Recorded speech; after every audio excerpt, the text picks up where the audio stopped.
Welcome to NFL Daily's top 25 players of the last 25 years. Yes, this is episode 5 of our 6-part series going through all the greats of the 21st century.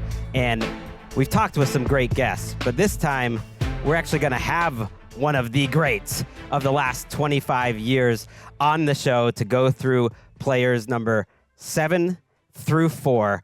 And I'm talking about Kevin Harlan. When we decided to do this, Kevin, you were the first name we thought of in terms of who has announced more of these games, who has helped us enjoy the game more than Kevin Harlan. He's been broadcasting the NFL for 40 years, National Broadcaster of the Year 3 times. I would have given it to him more. I feel like he was snubbed a few times there. Also, NBA on TNT. Of course, he wrapped up that great run there in the NBA playoffs. Welcome, Kevin. Appreciate having you. Thank you for your kind words, Greg. Great to be on. Flattered you to ask me, and it's NFL season 365 a year. It never goes away, and thank goodness it doesn't. No, it doesn't. This is basically the dead time of the year, and yet people, we've heard, like, they want more this time of year, so we're giving it to them, and we're doing something that I love to do, which is talking about some of the greats of the game. And as you might have heard, Kevin, we've already gone through a lot of our lists, so you're getting some of the cream of the crop. Let's go to our next player on the list. Number 7, Ed Reed. He's got it 1st and 10. He gets the snap. He fakes the handoff. He drops back. He cocks his arm. There's a long pass down the middle. It's intercepted. Picked off by Reed at the 40. Vaults off his outstretched arm to keep his balance as he was spinning. He's down to the 37. You're the best free safety that's ever played this game that I've seen. You're awesome. Cobb's going to pass for it now. Drops back, throws, intercepted in the end zone. Intercepted by Baltimore's Ed Reed, who's going down the sideline. He could go all the way. He's at the 10, he's at the 5. 108-yard interception return by Ed Reed. Hey, Baltimore, the best team in the world is right here.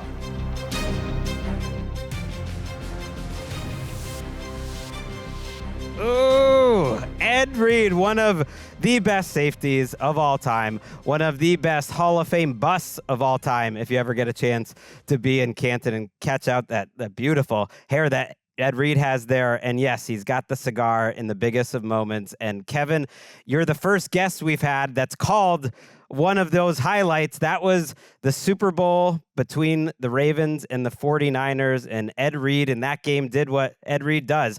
All-time leader in interceptions in the playoffs. You saw one of the crowning moments of his career. He always came with his A game. I always thought, Greg, he constantly made himself not only physically prepared, but what I always admired is just his work away from the field, his film work. He was constantly, there was a great feature. In fact, it may have been something you guys referred to earlier on. I think Bill Belichick was asked one of the greatest defensive plays he had ever seen. And it was a play involving Peyton Manning, then quarterbacking the Colts, and Reed with Baltimore, and how Reed seduced Manning into looking one way with what Reed thought was coverage that could camouflage what he was doing. Manning bit through. Reed picked off the pass deep in Baltimore territory and went the other way. And what I believe Belichick was talking about was his ability to play the mind game as well as maybe the best maestro we've ever seen under center. I always thought, and people that I work with always confirmed, that Peyton Manning could manipulate a game with cadence and the way he would maneuver his players before the snap. His pre-snap read was always so great. Reed was the great counterpart on the other side. He had that same Manning-esque feel about the way that he would camouflage coverage, seduce quarterbacks or receivers into thinking one way when he would actually be thinking, I'm going to meet him at the intersection. He was so good at that. Of course, being an 8-time All-Pro player, a Super Bowl champion, a Defensive Player of the Year, one of the top 100 players that we've ever seen play, and certainly one of the best safeties ever to play, decorated safeties in the history of the game.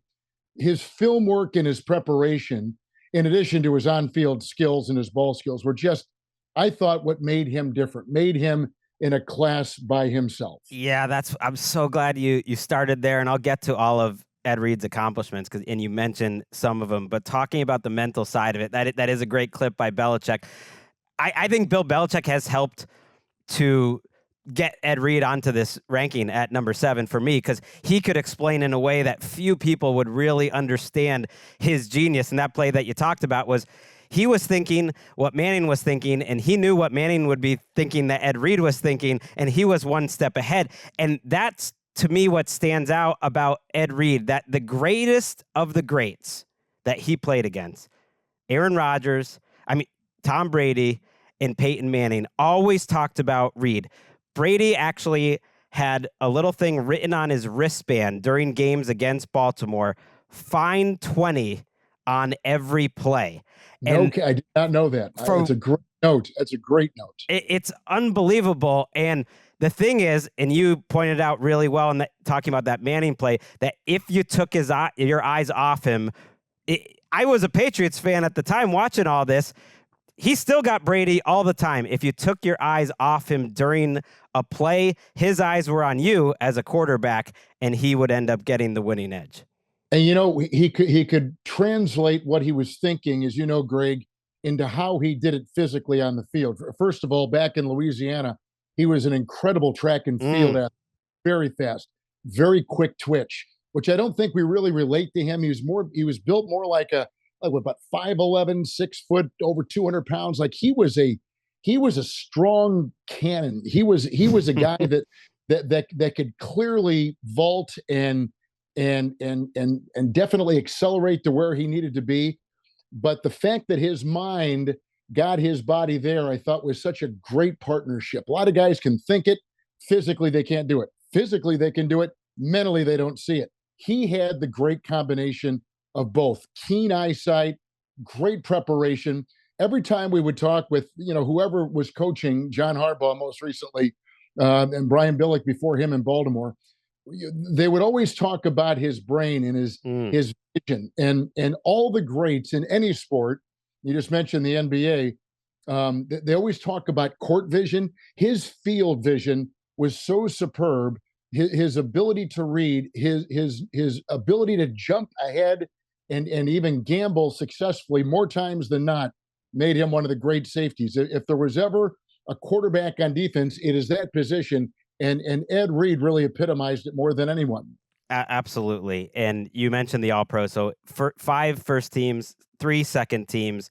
He is the first all time, and you mentioned the athleticism, in interception yards, and it's by a mile. He is more than double the interception yards in his career than whoever is in third place. During his career, he had 73 interceptions, including the playoffs, the all-time leader in the playoffs. That's 13 more than any other player during his career. And you say all this about how smart he was. One thing that really stands out to me, and I'm wondering what it was like talking to him and talking to the coaches about him, is that for all that preparation, in the end, a lot of times it let him not do what the coaches told him to do. A lot of his genius was ultimately freelancing and sort of coaching himself and doing whatever he wanted to do on the field, Kevin. You're right, Greg. And he always absorbed the game plan and was probably the first guy to request it when it came out of from headquarters on Tuesday night or Wednesday. And he had some terrific defensive court, Rex Ryan, Madison. Chuck Pagano. Like, he had some great coaches with Baltimore. Every one of them said, Reed gets us set right. Reed always plays guys in the right place. Truly an extension on the field. But his preparation led, I think, there's been a tradition in Baltimore with smart defensive players, regardless of position. I would like to think with him and Ray Lewis established back in the early 2000s and continued on, were things and staples of that defense with great defensive masterminds that guided these players and all the people that would join in over the years. Every every season to that defense. And that's why they're so highly ranked. Their preparation, their practice habits, the way they saw the game, the things they discussed in those meetings, the carryover from the back end to the front end, all of it just really was so cohesive. And so you wonder why a team like Baltimore and a defense like the Ravens is always like that. That's tradition. And that was set by Reed and Ray Lewis, who I'm sure you've talked about, and Will, because of the way they saw the game, processed it, and then carried out what they had to do and reacted so well. Even if something would not materialize the way they may had planned for or thought would happen, their adjustments were some of the best. I saw adjustments in that Super Bowl, that clip we just showed. But every time we would do it, a Baltimore game, I love the Brady number 20. Where is he? Find him. And he would decoy so well where he would be. He would end up maybe playing in a linebacker, dropping down into that level, but then quickly go back and then come up. Like he just had a knack and a feel for the game that was unparalleled.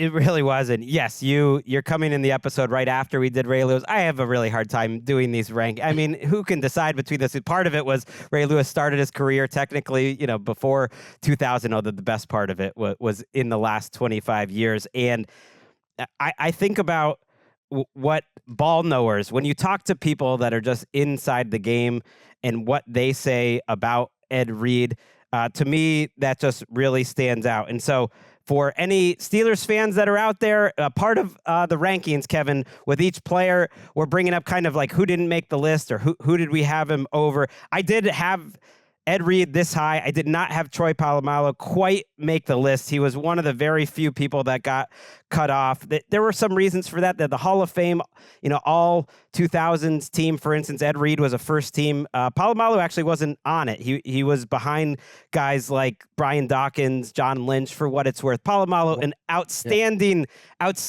player, but you have to make decisions on this. Are you mad at me for not putting Polamalu on this list? No, because I respect you so much, I will sometimes tend to trend in your direction as opposed to what I might be thinking. But you've nailed just the creme de la creme at that position. I don't know, even as people, Greg, like you and I and all the people that are associated with the show and NFL Network and cover this league and have covered it for a long time, can truly appreciate, and I've always thought this, and these are conversations really kind of coming from the Belichick days and other coaches who have been so forthright with information about the key to preparing and the key to knowing your opponent and not just dropping in and taking a look at some film, but going in there and really talking it out with guys at your position in the secondary in this case.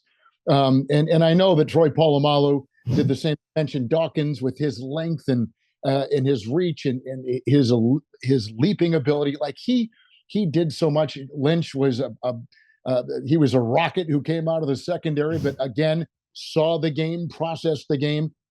To me, I think you've got Reed perfectly placed. Oh, thank you so much. And yeah, the very last play, and I found this out, did not realize this, researching Ed Reed, the very last play of his Ravens career, because he did play one more year with the Texans and the Jets.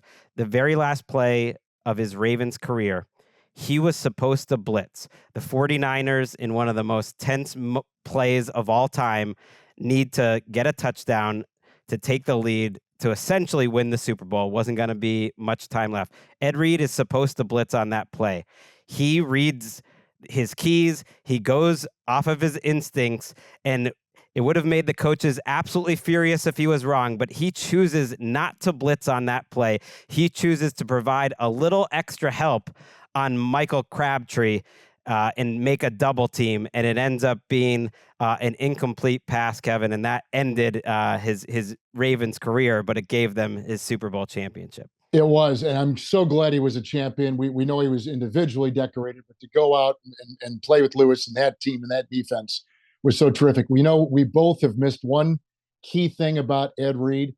He could block kicks about as well as anybody in this league. He had a succession of them. He scored on some, and he took as much pride in his team's work and his special teams play and finding those nooks and crannies and gaps where he could vault over and make a block, make a play on special teams. he was exquisite doing that. And you don't see that kind of effort and probably study habits regarding special teams for a position player like Reed. But by God, he made sure that he was even more valuable, and not just on defense, but on teams as well. And it showed. I can't tell you how many times I remember watching what he would do. Polamalu had that same knack too, right? That spectacular diving over a group and making a play, and maybe the flair for Polamalu. And of course, he played with a great contingent of Steeler defensive players. But I always thought too, Greg, that the great players, and Reed is and Troy and Dawkins and Lynch, and we go on, but they would grasp the game plan, like they didn't shoo it away. They didn't freelance. They were constantly bearing them their interest and focus in the way the coaches had prepared all week. And the one thing I do remember, and I think it was Pagano, but it may have been Rex Ryan, they said they're always asking questions.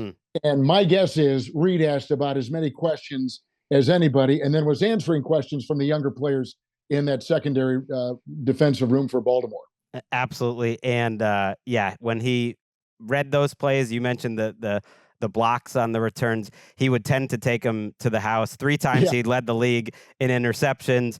Twice he had a return over 105 yards. So those guys from the U, he would always talk about it. They teach them not just to pick it off, but to score. Okay, we've talked Ed Reed. We are going to number 6 on the list, another guy who scored plenty. Number 6, Aaron Rodgers. Rodgers rolls to the left on 3rd down and long, sets up, rolling still, clock winding, 7 seconds to play. He throws to the far side. It is a catch. Oh my! And they're in field goal range. You got to be kidding me. Snap to Rodgers. Scrambles to his left, under pressure, rolling right, escapes. Right side looking. Rainbows high and deep into the end zone. And it is caught for a touchdown. A leaping touchdown catch is made, and the Packers have won. Unbelievable. Rodgers is going to roll away, throws it up in the air, says a prayer, and Janice does he stop it! Oh, please! What a catch! That's insane! Oh my, that may be one of the great throws ever made. Moving to his left, falling away, and launching a perfect throw. Every week, every year, does things that other quarterbacks just can't do. Rodgers is inside the pylon! Touchdown Packers! It's Rodgers running for the score!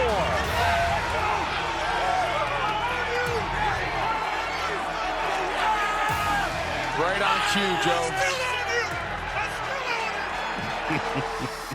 Aaron Rodgers telling the Bears faithful, as if they didn't know, that he owns them. That was Aaron Rodgers making plays that maybe no quarterback in the history of football could make before him, and then adding a little extra sauce and telling you about it right afterwards. Kevin, what stands out to you first when you think about the games that you've covered of Aaron Rodgers? So many. The Super Bowl against Pittsburgh down in Texas. One of many examples of his greatness. He had a big pass play in that game down the middle into a seam and hit his open receiver. I'll probably bring up things that maybe are a little bit deep, but I'm going to get in the weeds because I know you. Mike McCarthy showed me a film one time of a still picture that was taken frame by frame of Aaron Rodgers' ability when he would wind up to throw, how his arm and his hand were almost pointed into the ground backwards. So it's almost as if he were double jointed the way he throws. I've never asked Aaron that. I would love to, if I get the chance. And of course, now he's a Steeler, and there may be that chance. But Mike said, he goes, I've never seen this with anybody that has that kind of arm flexibility. He said Mahomes, I think, may have it, but Mahomes may do it in kind of a different way. Rodgers had the classic throw. And then as the years went by, I always thought he developed that nice sidearm Brett Favre delivery. He became, I thought, a lot like Favre as time went on, borrowed things that he had seen in practice, maybe talked about with Brett and his ability to improvise and play off schedule plays. But his arm ability was so special. And we just saw it with that wonderful array of plays we just saw and heard. But that stands out. The other thing that Mike would always talk about when he coached Rodgers in Green Bay was his footwork. He said, I can sit there and just be zeroed in on what he does with his feet, how he can move, 8 inches this way to buy extra time, a foot this way, backpedal, move up. What he was so good, and his footwork I still think is impeccable, even at this age, even coming off the torn Achilles, which I do want to get into that topic in just a second. But his footwork, Greg, was textbook, and he worked on it a lot. And before we got the new rules with the Players Association and the league about off-season time in the building, they would have these quarterback schools in Green Bay, and they would basically tear the thing down to the studs, and they would work on the basics, how to get the correct snap under center, where to place your feet and how far where your hand should be when you got the shotgun snap, where your head should turn on the very first moment that ball's about ready to come into your hands, how your first step should be a certain way, how you need to plant, where the weight distribution, the torque, the spin, all these things. And that's where I think with Rodgers, the arm talent is just mesmerizing, and his game playing and all those things are just, I mean, he's a first ballot Canton Hall of Famer, but it's all these little things that have made him what he is. He'd probably say, I had to come out of junior college to get a major college scholarship. I had to wait till late in the first round and get overlooked by a lot of teams to get drafted. I had to sit on the bench for 3 years and back of a Hall of Fame quarterback. Understood, but nonetheless, he didn't just go right in there and assume the number one position. Everything he's done to become what he is has been because of attention to detail. I think he is a stickler for it. We know mentally he is about as smart a quarterback just by brain power alone that the position has ever seen. But he has taken that to a whole new level with the way he has gotten the rest of him to match what he's got upstairs. His IQ is off the charts, but I think his attention to detail, his footwork, the arm, the angles, the way he reads, the way he would position it, like we could go on and on about Rodgers. I think he's truly one of the top 10 quarterbacks of all time, and that may not even be fair to him. Right. I'm already wondering if I don't have him high enough on this list. Of course, a 4-time MVP at his very best. And I tried to rank these players somewhat about their sustained greatness when they were at their best. At his very best, to me, he was playing the position at a level and a way we just hadn't seen before, and I think he was very influential. You look at a Patrick Mahomes, and you ask him, like, who was your hero growing up? It was Aaron Rodgers, because that was what the next generation wanted to be like. And I'm so glad you have the perspective of all that detail that he put into it, because that is maybe somewhere where he is different in terms of the footwork. All these players, great players, are different, but I think in terms of the footwork and all that, he's at a different level than, let's say, a Josh Allen or a Patrick Mahomes. And for all the grief that Mike McCarthy took maybe later in his career by some Packers fans in terms of his play calling and everything, man, that combination of McCarthy and the quarterback's coach, Tom Clements, was the perfect coach, because Aaron Rodgers really changed who he was as a thrower, as a player, from where he was coming out of college. Now, Kevin, you mentioned a play in the Super Bowl. You called it. We have that play ready, so let's actually listen to it. Rodgers is in the shotgun, running back at his side. He gets a high snap. He's in the shotgun. He cocks his right arm. Throws a line drive down the middle. A leaping, backpedaling catch at the goal line. Falling into the end zone. Down the middle. Jennings, touchdown.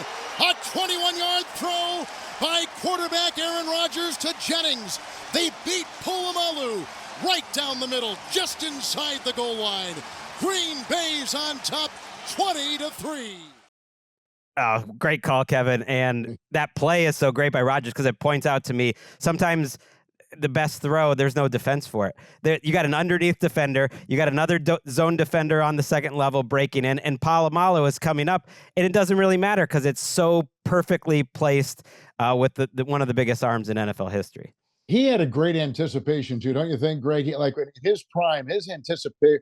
his anticipatory skills were just so far advanced, and getting everybody around him on that same page was a constant chore for him. When he brought in young receivers, it took them a while to earn his trust that they would be where he wanted them to be, inside, outside the numbers. I mean, like wherever. And clearly he trusted Jennings on that play, threading the needle with 3 defenders converging. I mean, those plays, those are Hall of Fame legendary plays that you just embrace and think of the precision, and then everything else that had to go into that, right?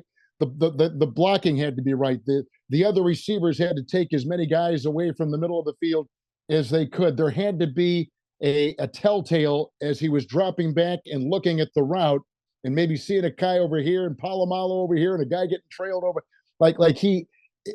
and that's the thing about that position. But in particular with Rodgers, his mind being so quick, he could pick up things, decipher, process, and then act on it about as fast as any quarterback. There was no double hitch. And if there was, it was only to throw off the defense, even to buy his guy an extra 5 yards on a route and stem it or whatever they were going to do.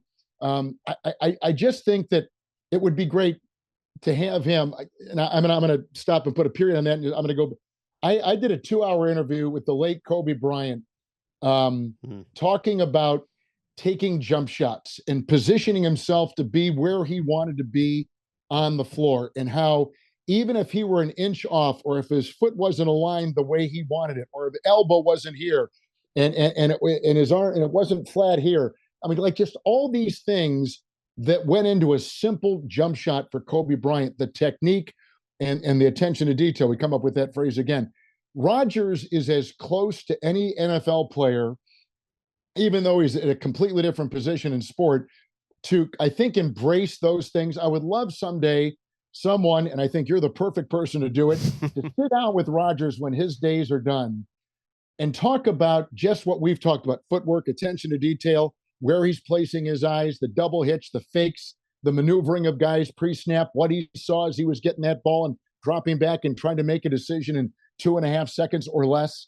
You know, those are the things, his vision, and we talked about that with Ed Reed, but his vision was just unparalleled. And then you've got the God-given, uncanny, generational talent with his arm and his ability to do what he does. Sidearm, soft throw. It's like he's throwing darts, and he's even learned now to throw off the wrong foot, which I've watched him do in practice. And I'm just amazed that he can do all the basics, and of course throw it forward and all those things. But when he's throwing off the wrong foot, backpedaling off of one foot, and it's the wrong foot, and these are things that are just uncanny, and things that if you watch the game long enough, you really tend to appreciate and know you're seeing a one of one. Absolutely. He had such a interesting career arc because, as you mentioned, he waited for Favre. And I was so impressed how he handled that 2008 season when he takes over. Because, as you know, that was an absolute circus that summer when they were trying to get rid of Favre, but they weren't sure, and it was all up in the air. And Rodgers came in, and I know they didn't win that much that season, but he came in, and he was immediately one of the best quarterbacks in the league and just quieted that all down. He ends his career leading all-time in interception percentage. So that's the fewest interceptions per throw. Leading all-time in quarterback rating. Obviously, that could change in his days coming up with the Steelers, but that's where he's at right now. Also leads in adjusted yards per attempt. He was on the All 2010 Hall of Fame team. He was the second team for Pro Football Reference for the All 2010s behind Brady. And you mentioned just the physical skills. And that's why I struggle even putting him this low, because that throw that we showed to start the first clip of him running to his left to Jared Cook, I was in the building for that one against the Cowboys. And I really don't think there's another quarterback. Maybe Mahomes could make it where he's sprinting to the left and he can throw a frozen rope on the line in the perfect place to win the game. Same thing with one of those Hail Marys. He was running to the left, Kevin, just an incredible physical talent. And I know he had a lot of tough losses in the playoffs. And there were a couple of them where I'm sure the offense would have liked to have some plays back. The 49ers game in the conference championship stands out to me as one of them. But a lot of those games, whether it was the Falcons, where his defense just didn't show up, the Buccaneers game, like a lot was going on in a few of those games. You look at his playoff record, and he has 45 touchdowns and 13 interceptions, and some of the greatest performances in the playoffs as well. So to me, that is not a knock to him, but certainly experienced his share of heartbreak. I think no bigger than that lead that they had over the Seahawks in the NFC Championship when they had a fourth quarter 12-point lead with just 5 minutes to go. But again, it's a team sport. And to me, the greatest test is what you do over the course of a regular season. And he did that year after year after year in Green Bay for 15 years. He did, and we talk about Marino, 1 Super Bowl, Favre, 2 Super Bowls, 1 win, Rodgers, 1 Super Bowl, 1 win. Sometimes the greats, for whatever reason, can't rack them up like the Bradshaws and the Bradys and Peyton Manning, who made multiple appearances and won with 2 different teams. It's so incredibly, as we all know, difficult to do, but it should not take away when the story is written about Rodgers, just what he accomplished. And I began talking about the injury. You know, what he went through as a 39-year-old quarterback when he snapped his Achilles and then came back as a 40-year-old quarterback. And his numbers, considering he was only 1 year removed from that at that age with all those miles on his body, I thought it was remarkable. I personally think this year for Pittsburgh, I think he's going to be terrific. I honest to God, I think he's going to, and I would say the same thing about Kirk Cousins down in Atlanta too. I think when with that Achilles for a quarterback is so tough, it's a 2-year rehab, and for someone that old, maybe even a little longer. I think the best of Rodgers at this stage of his career can still be seen, and the Steelers might be just the team to pull it off. So I'm so curious to watch what he does now. In my mind, nothing will ever take the place of some of the things I saw him do. I've still not even seen a quarterback do a lot of that. We saw some incredible Hail Marys thrown in there. The Cook catch, the tight end making that grab was just, bodies they were doing things that should not have been able to have been pulled off. And so I'm with you, man. I'm feeling like, holy smokes, that has to be, I'm sure he's got a personal catalog of his top 10 throws that he could rattle off if he were joining us right now. That would have to be one of them, right? It wasn't for a score, but it was for a big play in a huge game. And of course, they went on from there. So I respect him in so many ways. I think a lot of times we're diverted, our minds and attention are diverted to the outside stuff with him. As a football player, as a leader, everyone's loved playing with him. He makes the room better. He made the position. He advanced the position. Manning advanced the position. Rodgers advanced. Mahomes is advancing the position. Rodgers is in that kind of conversation. I really believe it. Yeah, I'm glad you say that, because I spent too much of our time on NFL Daily and then back on Around the NFL podcast talking about the off the field stuff, and it's been annoying the last few years. But this show is about thinking about all those moments, and I think of like tough moments. You're saying coming back from an injury. There was a calf injury he had against the Lions. It was 2014, and he comes back in the middle of that game to go win the division. He had a game where he had 6 touchdowns in a single half. He had an opener against the Bears week 1 where he hurts his knee. He's knocked out of the game. He's questionable. He comes out of halftime. They have a 17-point fourth quarter comeback. He won a division, Kevin, on a 4th and 8 against the Bears with like 45 seconds left in the season, and he needs a first down to win it. Forget the first down. He ends up throwing for a touchdown. So he had so many great clutch moments. Last thing I'll ask you about with Rodgers, and then we'll take a break. Just what was he like when you met him? You know, what you get to talk to these players before the games or the day before the games as part of being on the broadcast crews. What was he like? Well, I do have a lot of personal connection. My dad was with the Packers for 37 years. When Ted Thompson, he ran and was the CEO and president. And when Ted Thompson, then the general manager, pulled my dad aside and said, I need your permission to draft Aaron Rodgers, who's fallen to number 24. I said, I think we're getting the steal of the draft. My dad had to not that it was his idea, but but the buck had to stop someplace, and they were going to spend a first-round pick and reach, I guess, in some people's opinion, on Aaron Rodgers. And it turned out to be one of the great draft choices in the history of the NFL, and certainly for the Packers. Same situation was true at Brett Favre. My dad had hired Ron Wolf to be the general manager in Green Bay, and he brought him in just after Thanksgiving because he wanted Ron to be around the team, go in the locker room, travel with the team, watch practice, be in meetings, get a feel for what he was inheriting, so that when the offseason came, and if they made a change at coach, he could go appropriately, knowing what he had to work with and how far he had to go. And the story my dad tells me is that they were going to the final game of the season at old Atlanta Fulton County Stadium. and my dad and Ron Wolf always sat together in the press box. And Wolf put down his briefcase and looked at my dad and said, I'm going to go look at their backup quarterback. And if he's as good as I remember him when I saw his pro day, I want to go after him. And my dad, so he gets out the flip card and he's looking, Brett Favre, who had at that time in Atlanta under Jerry Glanville had really had kind of a weird presence, and it was not working out. He goes down there, watches him throw, comes back up. They fly home that night to Green Bay, and he said, that's our quarterback of the future. So they went to the executive committee, which is a 7-man committee, a couple of days later, telling them what they were going to do.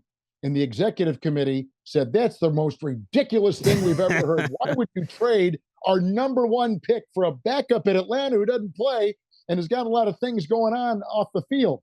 And my dad said, Ron, could you leave the room a second? He did. He goes, we gave this guy full control of football. If we back out now, we will never hire another quality general manager in the history of this organization. We've got to let him make this move. So he comes back in, they okay the trade, they make it with Atlanta, they get Brett Favre. And the same basic scenario happened with Rodgers. And it's interesting, and those are back-to-back Hall of Fame quarterbacks.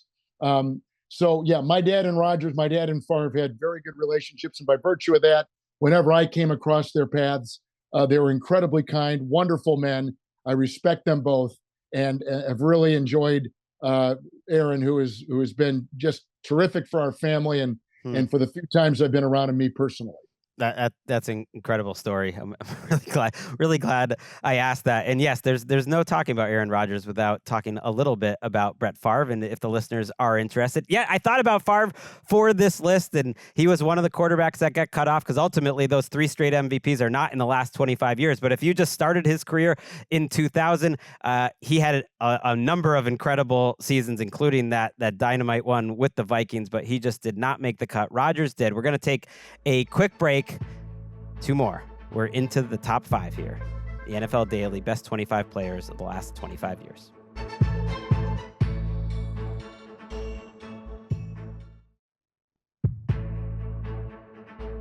Back on NFL Daily, best 25 players of the last 25 years. Let's see our next player. Number 5, J.J. Watt. First and 10, Dalton throws it, try to throw it out to right, and it's intercepted. J.J. Watt to the house.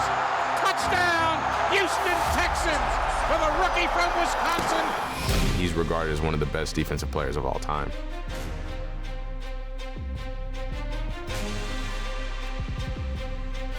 And he's sacked, brought down by Watt. He's a hellraiser.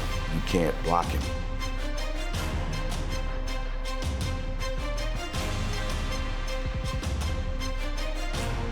No sacks today, 3rd and 4. They passed on every 3rd down today. Here comes Watt. There goes Watt. I don't think there's anybody that's ever been better at it than he is. Bat it down, Watt. We do it all. That's the type of guy you're trying to chase. J.J. Watt, number 5 on our list. Yeah, I could have put Rodgers higher. What do we just want to have quarterbacks 1 through 4? I didn't want to do that. When I watched J.J. Watt in that stretch from 2012 through 2014, I decided this is the best player I have ever seen at what he does. I have never seen a defensive player play at a higher level than J.J. Watt in those seasons. He won 3 Defensive Players of the Year. The only other defensive players to do that, Aaron Donald and Lawrence Taylor. 5 first-team All-Pros. Obviously had some injuries in the middle of his career, but did bounce back and had one more truly standout season in 2018.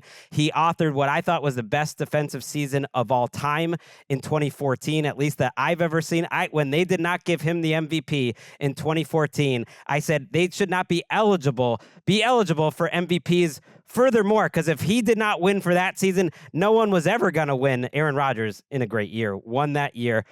Kevin, what are your first memories thinking about J.J. Watt and covering his career? Well, just he was runner-up for the MVP. I had forgotten that. In addition to all of his Defensive Player of the Year awards and All-Pro and Pro Bowl selections and complete dominations, I think he had, am I right, Greg? A couple of 20-sack seasons, which had never been done before, over 20 sacks for a couple years. And he was so dominant that when you talk to opposing offensive coordinators, they would say it always begins with J.J. Watt. And how are we going to stop J.J. Watt? Everything tilted protection-wise of that offense to knowing where he was lined up and who was going to be on him and where that help was going to be. You would never, ever put him one-on-one with one of your tackles. You'd always have to have a chipper, running back, or a tight end, or someone to come over there and double him, because he was just such a wrecking ball. And because of that, he affected offenses in a way that they couldn't operate maybe with their full portfolio of plays, just because they knew the time wasn't going to be there to throw. You had to maybe speed up your delivery. You had to do more running, go the other direction. You couldn't go to your favorite side of the line. You had to go to the opposite side because Watt was there. His ball skills were terrific, and that probably goes back to when he was playing receiver, tight end in high school. And then, if I'm not mistaken, his first year at Central Michigan, he was a tight end. But then they switched him when he walked on at Wisconsin to defensive lineman. And that was his God-given place to be, right? That's where he was destined to go and become the player that he became. But there are a few players. Taylor was one of them, and you mentioned him. And Aaron Donald, who I got to believe is somewhere coming up. Spoiler. But J.J. Watt, the difference between what he could do to a game and what Lawrence Taylor or Aaron Donald, the difference with those three, probably minuscule in how they would affect the game. I mean, he did his first 5 years, 6 years in the league were just like, wow. And then his body failed him a little bit, came back, finished with Arizona, but had a variety of injuries. And I know that he played through some significant injuries. He would gut it out, and the team respected him for it. All the guys we talked to with the Texans before doing one of our games for CBS would always talk about what an inspiration he was, not just in getting his body ready to play on Sunday, which in itself for all these players is a week-long process of treatment and rest and all the things that they go to just to get themselves on the field once a week.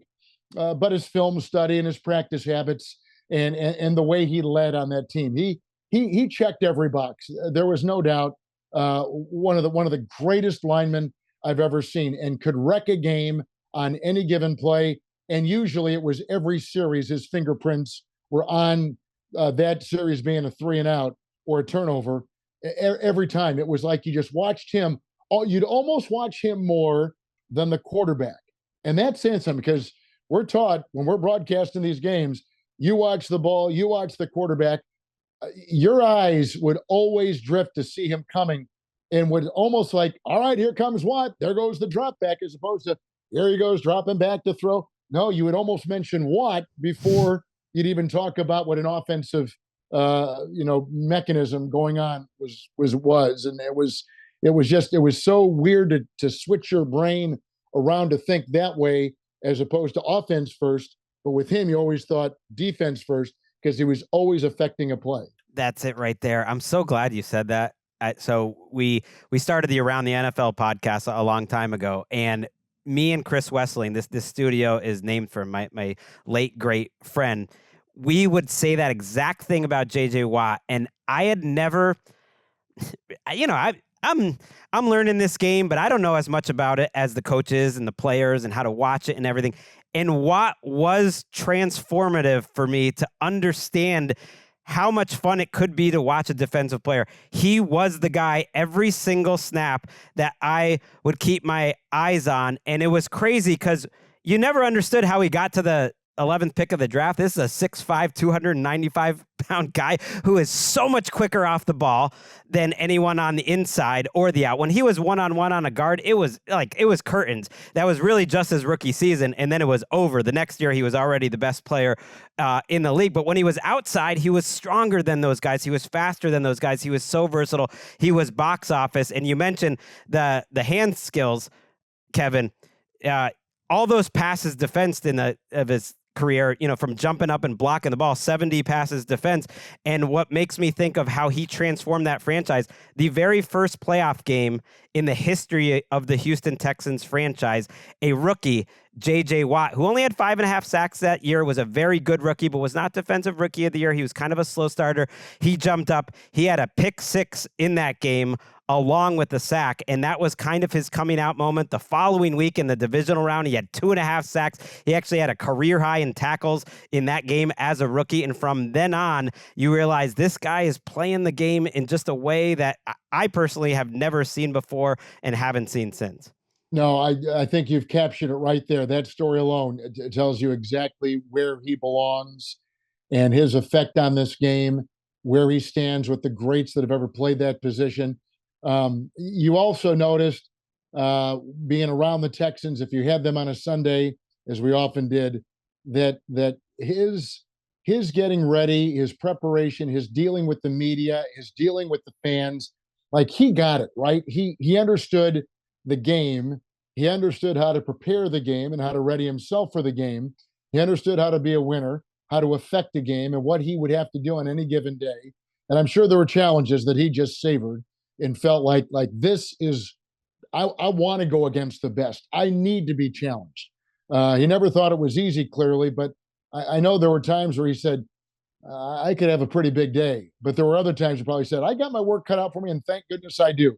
These are the kinds of things that keep me sharp. But if you watched him before a game, hour and a half or so, he'd be out there in cutoff T-shirt, walking around, have a football, going through the mental side of his preparation. And my guess is, and I'm thinking that if I looked in my notes, I could probably find the quote. He would say he would play out the game in his head. What a 1st and 10, what a 2nd and 5, what a 3rd and long, 3rd and short, what part of the field the offense was in, what he would need to do to help the other part of the defense succeed in stopping that play. Like, I think he thought the game through about as well as anybody at that position. Now, listen, it's a lot of God-given skill and strength and technique and arm movement. And then you talk about the ball skills. If he deflect or it was in coverage and drop back, whatever it would be, he was every place. And that's what made him so difficult. It was like having a great, and he could have played linebacker. There's no doubt in my mind. He was quick enough with the ball skills that he could have played a stand-up linebacker. But they put him in a position where he was destined to go. And you mentioned the 5 sacks or whatever it was his rookie year. And he was a slow starter in college too. Changed positions, build up his resume at the University of Wisconsin, became the best lineman out of that conference. And then we see what he's done in the NFL. It's guys like him, guys like Reed, others you've covered, Greg, in this litany of wonderful names and in recent NFL history. These guys are wired differently. They see the game, they think the game, they prepare for the game, they play the game just so differently than just your average player. And listen, it takes everything to get to that level. To be an NFL player has got to be about as hard, because the competition and the numbers and it's so intense. And but guys like him, they were just wired differently, and it shows with their performance and what they put on film, and certainly what they put on that bus going into Canton. Yeah, he was a player where the numbers are just outrageous. I mentioned the slow-ish start as a rookie. Well, his second year, he's the defensive player of the year. He has 20.5 sacks, leads the league, has 39 tackles for loss, which has not been topped since. For those years, and even if you just use his whole career, he led the entire league in sacks, in tackles for loss, and it's not by a little, it's by a lot. And yeah, his body betrayed him after those first 5 years, but this exercise to me was about who were the true greats when they were at their best. And what, 5 or 6 completely sensational years aren't enough for you? It's enough for me to put him here. So before we say goodbye to Wade Phillips, to JJ Watt, I wanted to mention Wade Phillips. After his first year, he knew, like he already said, this guy is going to have a bust in Canton someday. That was on a guy that had only 5.5 sacks his rookie year. And Wade Phillips is a seer. He played in a 3-4 defense. We're actually going to listen to one more call of JJ Watt from you, Kevin. 1st and 10. Here comes Watt. J.J. Watt. Who cares if you lose your hat? Salute him and record a sack. That's number 15 all-time record for the Houston Texans. He's something else. Yeah, that was during that 20.5 season. So he tacked on 5 more sacks that year. I liked his helmet often came off. He had that play where he was bloody. He always had a little flair for the dramatic. Let's move on to our next player on the list. Number 4, Aaron Donald. Rams creepy. They rush forward. Burrow to throw for it. He's hit. He's hit. He's sacked. He throws it away. He flings it away on 4th down.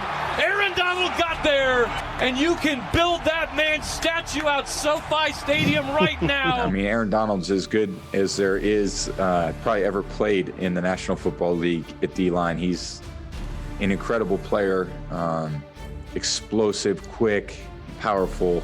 It's amazing the production he has, even when people are double teaming him and triple teaming him. And guess who? Number 99 again. World champions, the last team standing.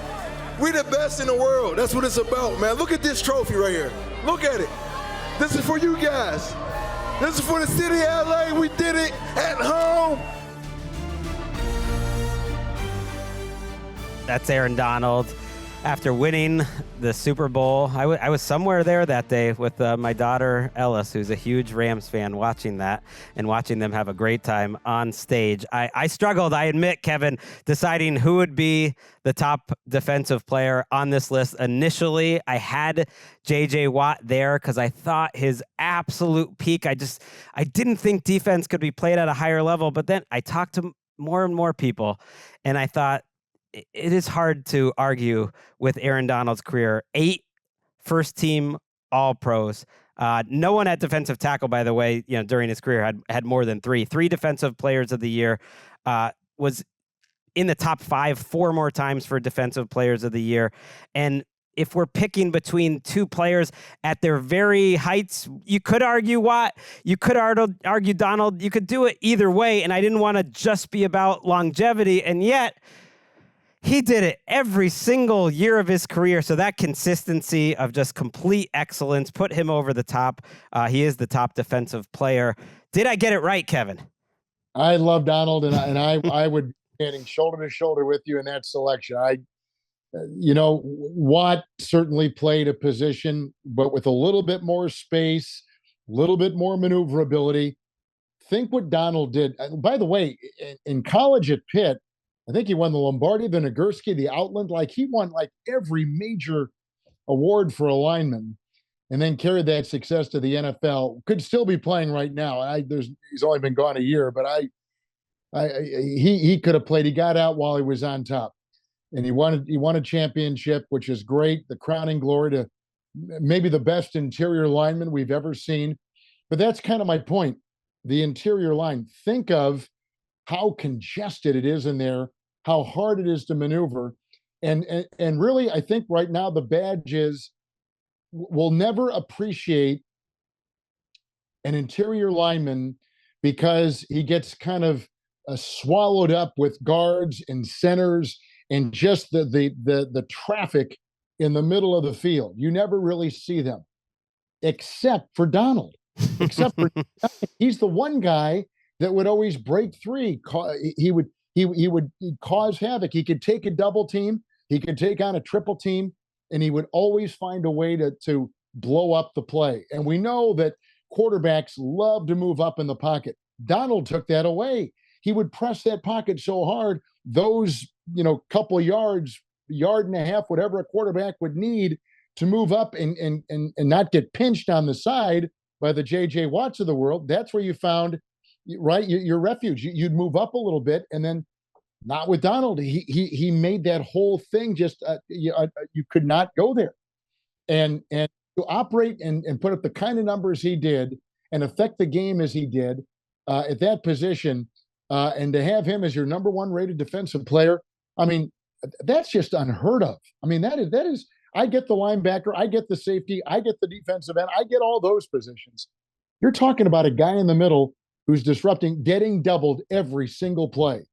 Maybe the only guy, except for an elite receiver that's going to draw coverage in the secondary by multiple guys, maybe the only guy on the defense that is constantly facing at least two guys that are going to try to block him and stop him every single snap. So we have stats to back that up. In the next-gen stats era, and they can keep track of this, he was indeed double-teamed at a higher percentage, more than any player in the NFL. And despite that, in his 10 seasons, he had more sacks than anyone by 10 sacks. And so that's including all the great edge rushers. He still had more sacks than them by 10, despite playing on the inside. But then the numbers get crazy. He has more quarterback hits than anyone in the NFL, despite all those double teams, by 51. He has more quarterback pressures than anyone in those 10 years by 124, and the most tackles for loss by anyone in those 10 years by 40. So I started thinking about it, Kevin, and this is a guy who people would always say, well, the stats, he's even better than the stats show. Well, the stats say he's the greatest player maybe of all time at that position. So if anything, I feel bad having him 4, and you got to call his crowning moment. That also helps put him over the top. Let's actually listen to Kevin Harlan's call of Aaron Donald calling game in the Super Bowl. Burrow will look at it, 3 wide from the 49 of the Rams. 4th and 1, shotgun snap low, picks it up, left tackle block. Here comes Donald, and he spins Burrow around, who then tried to throw it away. The Rams celebrating on the near side. On downs, it goes to L.A. Only one timeout for the Bengals, and that may do it. That may do it. And the defense stands tough for L.A. Oh, that gives me goosebumps. What do you think listening to that, Kevin? Well, I love that play, and that was Donald, right? When you needed the biggest play from your defense of the afternoon, he pressured the terrific Joe Burrow, and he spun him around, and the ball flies out, and he's trying to make a miraculous throw or do whatever to maybe hoping that a penalty has been called with a hold downfield or something, and that was it. That closed the door, and Donald realized it and pointed to his finger. I'm going to get my ring. I can't think of a better guy to be the number one defensive player on your list, Greg, quite frankly. I just, when you watched him, you just knew you were watching something that is not common, once in a lifetime, generational. And I think he's placed perfectly. I root for players that are at that stage of their career who have had such great individual decoration, but have not gotten the team success, when he got that, it just felt like it was Stafford. I mean, it felt right. Here are guys that have put their imprint on this league, and they were able to get that championship. Feel bad for the guys that didn't. Marino never got it, and we can go down the list. But for Donald, being the best defensive player that I've ever seen, and I love Lawrence Taylor, and I called some of his games, not in his prime, but later on. He was great, and there's no denying he's one of the top 2-3 defensive players ever. We've probably actually, in this conversation, talked about the guys that I would put exactly. Reed did what he did on the back end. Watt was terrific, but Aaron Donald was special, and the fact that the multiple All-Pro selections, which is really the defining measure of these guys. Pro Bowls are great. All-Star, I get all that, but that All-Pro designation puts you in a category, and when you rack up as many as he did, it's a testament to his career and how he's again one of one. He made first team All-Pro, Kevin, first team every single year of his career except for 2. Now, here are the other 2. He was a rookie who won Defensive Rookie of the Year, and it was in St. Louis. That team stunk. It was a sad season, and I remember talking to people that year, the way he finished that season.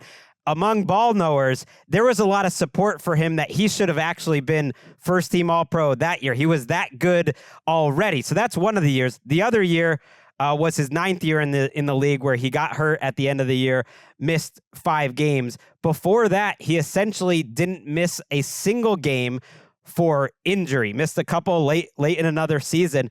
But he was a guy who, you look at the playoff runs, he's playing 85, 95% snaps. So he reminds me, if I had to come up with a comp for him just in terms of career, Jim Brown might be the guy I think of, because every single season of Jim Brown's career, he was essentially the best at what he did and retired the best to ever do it. I think you can say that about Aaron Donald and that Super Bowl run. That wasn't the only game-winning pressure he had. He had one against Jimmy Garoppolo too, so he came through in the absolute biggest moments. I don't know. Now I'm every one of these guys, I feel bad I don't even rank him a little bit higher, but he is one of one, as you mentioned. And Greg, as you've covered the league for so long, just sitting here talking with you and all the games you've seen, practices, players you've interviewed, stories you've written, and things you've talked about, it gives you a moment of pause, doesn't it? When you talk about the breadth, we're talking about 2000 to now, in all the great players. Listen, if we went pre that, that's a whole nother conversation with the greatest of that position. But I think both of us could honestly say, if you took the greatest single player in the history of pro football at every position, quarterback, receiver, running back, and in the middle of the line, defensive tackle, however you want to, nose tackle, whatever you want to call him, Donald would be on that group of 22. He would be one of the 11 greatest of all time defensive players. Not saying that Watt or Reed or Rodgers or anybody else we've talked about couldn't be under consideration. I feel pretty confident. I would think you would too. And you just rattled off the incredible 10-year running Super Bowl champion. To me, he is one of the best 22 players ever to play this game. And that's a lot of players and a lot of great players that have played on defense. Yeah, and very unique too. It's one of the reasons I think he fell in the draft to 13th, because you mentioned the honors he had in college, but shorter for a defensive lineman. Yes. Said he played at 260 pounds later in his career, and yet, we know he was the quickest guy out there. He was just too quick for everyone to handle. But despite being only, 265 to 280 pounds, he was the strongest guy out there. Like, he wasn't as physically imposing until you saw him with the shirt off, and then it was just outrageous. Well, I was first on NFL broadcast in 1981. Play-by-play began in 85. He is the best interior defensive lineman I've ever seen. And not that my word carries anything, but I've seen a lot of guys, a lot of games voted, and I just off the top of my head, I mean, we could probably have a whole nother show on pre-2000 defensive players. I don't know that anybody affected a game, played it at a higher level, and was as revered and decorated in every aspect than Aaron Donald. I have the highest regard. I've talked to him one time on a Zoom when we had the Rams back in the day. I've never met him in person, but my respect for him is boundless. And some guys are just the greatest 22, the top 22 players of all time. Aaron Donald's name is on that list, and I have a feeling your number one guy is probably on that list too, a quarterback. But you mentioned Jim Brown. Jim Brown may be the greatest. I never called any of his games, but in a short Gale Sayers, for that 5 or 6 years that he was healthy before he blew the knee, he may have been in that Brown conversation. But it's just how lucky have we been to see players like that. And in the 4 players here we've talked about in this segment, with the quarterback Rodgers and J.J. Watt and Ed Reed, and finishing up with Aaron Donald. Appreciate you, Kevin Harlan. And you're like, who am I to be ranking these guys? You've seen more of these games than anyone. You are the guest. My son was most excited when I told him that you're coming on the show today. My son Walker was like, "What? Do you have Kevin Harlan on?" I was like, "Yeah, it's gonna be pretty cool." And your enthusiasm, your love for the game really comes through to talking about these players, but also in the game. So I thank you for our listeners, for my son too, of just helping our enjoyment of watching it. Really appreciate you, Kevin. Well, thank you, Greg. An honor to be on with you. A privilege to be a part of this great listing of the most wonderful players here in this quarter century. Yes, and it's not over yet. Our next episode will be the series finale. We are ranking the top 3 players. Yes, it's been 25 players in 25 years, only 3 to go. And really looking forward to that finale. For Kevin Harlan, I'm Gregg Rosenthal. We'll see you next time.